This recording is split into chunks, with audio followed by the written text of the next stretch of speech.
Hey les bambins, j'espère que vous allez bien, en tout cas moi ça va nickel. On se retrouve aujourd'hui pour une nouvelle vidéo sur la Ligue des Champions, la 6e journée, le 8 novembre, 8 matchs à analyser ensemble qui sont ultra intéressants et qui sont les suivants. Benfica contre le Dynamo de Kiev, le Bayern de Munich contre Barcelone, premier choc, l'Atalanta de Bergame contre Villarreal, c'est déjà pas mal également, Manchester United contre Young Boys de Berne, Zenit, Saint-Pétersbourg contre Chelsea, Juventus contre Malmö, Wolfsburg contre Lille, le deuxième choc, bien entendu avec un club français, et Salzbourg contre Séville. Mais avant de commencer, n'hésitez pas à vous abonner à ma chaîne, à mettre un petit pronostic pour les comparer à mes analyses et également lâcher un petit pouce pour référencer la vidéo. N'oubliez pas qu'en description, vous avez mon lien Telegram. Vous cliquez dessus et vous nous rejoignez. Et tous les jours, je vous donne 2 codes safe et une code fun. Je vous donnerai sur chacune de mes vidéos un score exact et une cote sécurisée ou fun par match analysé. Je vous recommande également de jouer mes cotes en match simple pour éviter des surprises lors d'éventuelles combinaisons malheureuses. Je vous donnerai mes codes sécurisés par rapport à des away no bet, home no bet, draw no bet. Ce sera surtout des codes sécurisés donc, et également des doubles chances et des plus ou moins un certain nombre de buts. C'est parti! Mais également, j'aimerais revenir sur un nouveau partenariat avec une plateforme de paris sportifs qui est BetWinner, qui est accessible en Europe, essentiellement en France et en Belgique, et également en Afrique. Vous avez l'essentiel des pays qui est sur la carte mondiale qui apparaît à l'instant sur votre écran. Mais même si vous n'êtes pas sur un des pays, n'hésitez pas à utiliser un VPN. Cela vous permettra d'y accéder sans problème. Les cotes proposées y sont très intéressantes. Elles sont même supérieures aux autres bookmakers. Cela vous permet des fois d'avoir des profits beaucoup plus importants sur la durée en tout cas. Pour accéder au site de Paris, n'hésitez pas à aller en description. Il y a le lien, vous cliquez dessus, vous y accédez. Et également, vous rentrez le code promo qui se trouve sur l'écran. Cela vous permet d'avoir 100% de bonus dès votre inscription. Et pour finir, lors de cette vidéo, je vous mettrai la description des codes safe et également les cotes. Comme ça, vous pourrez faire les comparaisons avec les cotes de votre bookmaker et celles de BetWinner. Mais avant d'attaquer l'analyse de tous les matchs que je vais vous proposer, je ferai à chaque fois un point sur chaque groupe pour savoir les enjeux avec les possibles qualifiés et éliminés. On commence par le groupe E et celui du Bayern de Munich qui est premier avec 15 points, 5 matchs, 5 victoires, 19 buts marqués, 3 encaissés, une balade totale. Deuxième le FC Barcelone avec 7 points qui est un peu miraculeusement à cette deuxième place. Troisième Benfica avec 5 et enfin le Dynamo de Kiev avec 1. Pour l'instant le Dynamo de Kiev est éliminé. Benfica pour l'instant est en Ligue Europa, mais s'il s'impose contre le Dynamo de Kiev et que Barcelone ne fait pas au moins un match nul, car au goal average particulier, Benfica est devant le Barça, car ils avaient gagné 3-0 au match aller et ont fait 0-0 au match retour. On attaque avec Benfica contre le Dynamo de Kiev, deux équipes qui sont malheureusement donc dans les deux dernières positions, mais Benfica a l'avantage du terrain et ils doivent absolument s'imposer. En championnat, ils sont un peu moins bien car ils ont perdu contre le Sporting du Portugal, un des chocs au sommet. Ils sont maintenant un peu décrochés de la tête qu'occupent le Sporting et le FC Porto. C'est un peu dommage car avant cette défaite contre un des leaders, il restait sur 3 résultats assez intéressants. 2 grosses victoires en championnat, 6-1 contre Braga et 7-0 à Belenenses et le 0-0 au FC Barcelone qui les laissait encore en vie. Mais en Ligue des Champions, leur avenir s'est assombri avec les 2 grosses défaites contre le Bayern. Mais ils ont quand même l'espoir d'arracher cette victoire contre une équipe qui est en tête à égalité avec le Shakhtar Donetsk en Ukraine, qui a gagné 7 de ses 8 déplacements en championnat national, qui peut très bien créer la surprise, mais il y avait eu 0-0 au match aller, un match assez fermé. Et sur cette rencontre, je vois Benfica tout de même s'imposer 2-0, mais je vois le moins de 3,5 buts sur la rencontre, une cote à 1,45. Continuons avec un match qui aurait dû être un choc dans ce groupe, mais le Barça n'est plus ce qu'il était, vu les résultats qu'il a depuis le début de la saison. Ils ont changé d'entraîneur, certes, avec Xavi, mais ils ont encore eu une défaite à domicile contre le Betis de Séville, 1-0. Et il joue surtout contre le Bayern de Munich qui gagne match sur match, qui est sur 3 victoires consécutives, qui a eu certes quelques ratés à droite et à gauche, mais à chaque fois c'est plus des accidents de parcours qu'autre chose, car quand ils doivent se remobiliser comme ils l'ont fait contre Dortmund lors de la 14e journée, et bien à chaque fois c'est une victoire, et en plus ça marque des buts. J'aimerais avoir de l'espoir pour le Barça, car ils ont quand même réussi à s'imposer 2 fois sur les 3 derniers matchs, et sont même sur 3 matchs en défaite en déplacement. Mais quand on va au Bayern de Munich, on sait en plus que le Bayern a gagné ses 5 premiers matchs, c'est compliqué. Et je les vois malheureusement s'incliner 2-1 avec le plus de 2,5 buts sur la rencontre, une cote à 1,37.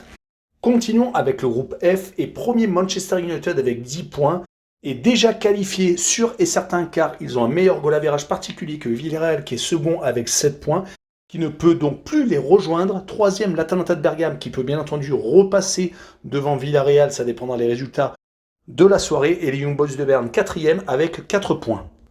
Concernant les scénarios, et on va commencer par les Young Boys de Berne, ils sont obligés de ne finir qu'à une troisième place maximum car ils ont un goal average particulier défaillant par rapport à Villarreal, donc ils ne peuvent pas finir second, ils peuvent juste passer devant les Italiens si les Italiens bien entendu ne font pas match nul contre Villarreal car ils ont également un goal average défavorable.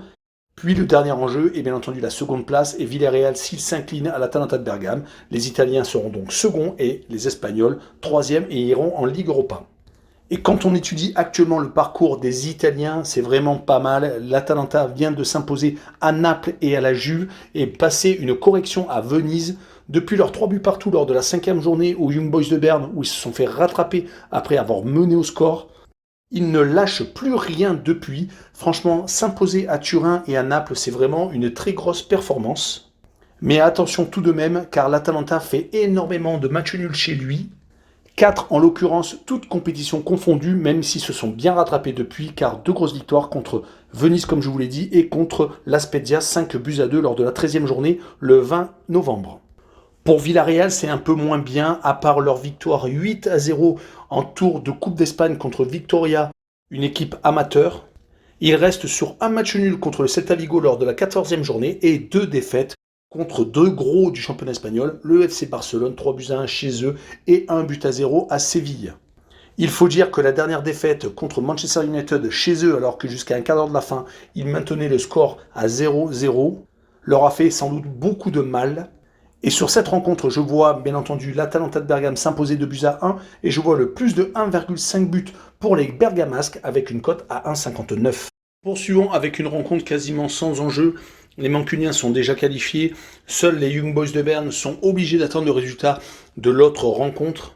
Les Mancuniens viennent de changer d'entraîneur avec Rangnick qui a entraîné Leipzig entre autres et qui est un très bon constructeur, ce que recherche quasiment tout le temps Manchester United. Et ils restent sur 4 bons résultats après leur défaite 4 buts à 1 contre Watford qui a scellé le sort de Ole Gunnar Solskjaer. Ils se sont donc imposés à Villarreal, scellant donc leur qualification. Après, ils ont fait match nul à Chelsea un peu miraculeusement, mais ils ont réussi tout de même à arracher un point. Également, gagné 2 matchs un peu à l'arraché, mais à domicile, et c'est super important. Arsenal 3 buts à 2 et Crystal Palace 1 but à 0. Espérons pour les Anglais qu'ils ont oublié leur défaite à répétition contre Aston Villa, contre Liverpool et contre Manchester City. Du côté des Young Boys, ce n'est pas la fête actuellement. Ils sont avec une crise de résultats. Heureusement, ils gagnent quelques matchs à droite, à gauche, comme ils l'ont fait contre Lugano lors de la 4e journée en retard du championnat de Suisse.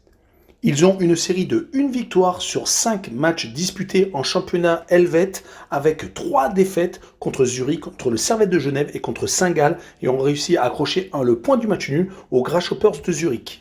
Et j'ai bien peur que cette rencontre se finisse par un 2-0 pour les Mancuniens avec le moins de 3, tout de même sur le match, une cote à 1,58. Poursuivons avec le groupe H et celui de Chelsea et de la Juve qui sont tous les deux premiers et deuxièmes. Mais Chelsea a un meilleur goal average particulier entre les deux équipes. Troisième, le Zénith Saint-Pétersbourg avec 4 points qui est donc à aucune chance de se qualifier pour les 8e de finale de l'épreuve Rennes. Et enfin, Malmö 4e avec un seul petit point. Mais également, entre le 4e et le 3e, il n'y a plus de débat car Zénith Saint-Pétersbourg a un meilleur goal average particulier. Les Suédois n'ont donc aucun enjeu et jouent juste pour l'expérience. Le seul point intéressant dans ce groupe est que la Juve fasse un meilleur résultat que Chelsea, car si les deux équipes font le même type de résultat ou que Chelsea est meilleur, bien entendu, les Anglais resteront premiers et la Juve restera seconde. Attaquons la première rencontre du groupe avec le Zénith Saint-Pétersbourg contre Chelsea. Le Zénith est premier de son championnat en Russie, mais se fait accrocher quelques fois à droite et à gauche, comme lors de la 14e journée à Oural où ils ont fait 0-0, et également lors de la dernière rencontre de championnat, c'était contre Rostov. Et ils ont fait 2 buts partout. En Ligue des Champions, le parcours aura été assez compliqué avec 3 défaites contre Chelsea et contre la Juve. Mais ils s'y attendaient sans doute un petit peu, réussissant à prendre le principal 2 points contre Malmö. En face, Chelsea vient de perdre contre West Ham 3 buts à 2. C'est la première fois de la saison qu'ils prennent autant de buts. C'est même assez surprenant car il est resté sur 12 matchs sans défaite depuis leur déplacement à la Juventus où ils s'étaient inclinés 1-0, enchaînant énormément de clean sheets. Ils ont d'ailleurs perdu la tête de la Première Ligue au profit de Manchester City. Ils se retrouvent même 3e étant dépassés par Liverpool. En tout cas sur cette rencontre, je les vois s'imposer 2-0 en Russie et je vois les deux équipes ne pas marquer une cote à 1,90. Passons au second match, la Juventus de Turin qui joue contre Malmö.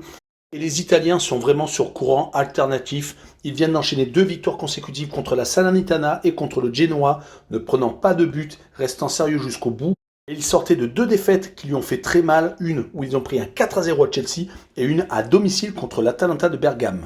Mais ils ne sont malheureusement pas à leur première défaite chez eux. C'est déjà leur 3e après Empoli et Sassuolo. Du côté de l'adversaire, ils sont champions de Suède, l'étant au goal average. Mais ça suffit pour remporter un nouveau titre. Par contre, en Ligue des Champions, un seul but marqué, un seul petit point, c'était contre le Zénith. Et je les vois malheureusement prendre un 3-0 contre la Juve qui joue obligatoirement donc la première place du groupe. Je vois les deux équipes ne pas marquer et je vois une cote à 1,57. Finissons avec le dernier groupe qui est le groupe G, avec les Lillois qui sont premiers du classement avec 8 points, deuxième Salzbourg avec 7 points, troisième Séville avec 6 et le quatrième Wolfsburg avec 5. C'est le seul groupe où le dernier peut finir encore premier. Par exemple, si Wolfsburg s'impose contre les Français, par n'importe quel score, il passera devant au goal average particulier. Et comme Salzbourg et Séville s'affrontent, ils risquent de se qualifier directement pour les huitièmes de finale de la Ligue des Champions. Le même scénario pour les deux autres équipes Salzbourg et Séville. Séville doit absolument s'imposer car Salzbourg a un point d'avance. Un match nul suffit donc pour les Autrichiens et obtenir leur place pour les huitièmes de finale de la Ligue des Champions. On attaque par la rencontre qui nous intéresse, Wolfsburg contre Lille. Wolfsburg est en train de recraquer, 3 défaites consécutives, 4 matchs sans victoire, car ils ont fait aussi 2-2 contre l'Arminia Bielefeld lors de la 12e journée, mais leur défaite contre Séville, le Borussia Dortmund et Mayence fait très mal, car à chaque fois ils ont pris au moins 2 buts. Leur petite série de 3 victoires contre le Bayer Leverkusen, Salzbourg et Augsbourg, malheureusement, sont une histoire ancienne. Et si on se fie sur le match aller où il y avait eu un 0-0 assez piètre, les Lillois étaient passés proches tout de même d'un succès, ça va être compliqué de voir des envolées dans cette rencontre. Mais on notera que leur adversaire du soir, les Lillois, sont quand même un petit peu mieux. Ils viennent de s'imposer à Rennes où il était très compliqué de gagner actuellement. Et également leur victoire 2-1 contre 3 leur fait le plus grand bien au moins au classement de Ligue 1. Mais leur première place dans cette poule est quand même assez incroyable, car ils avaient assez mal débuté, faisant 2 matchs nuls et une défaite à Salzbourg, et ils se sont totalement relancés avec leur victoire à Séville. Mais on notera qu'ils sont sur 3 matchs sans défaite en déplacement depuis leur revers immérité à Paris.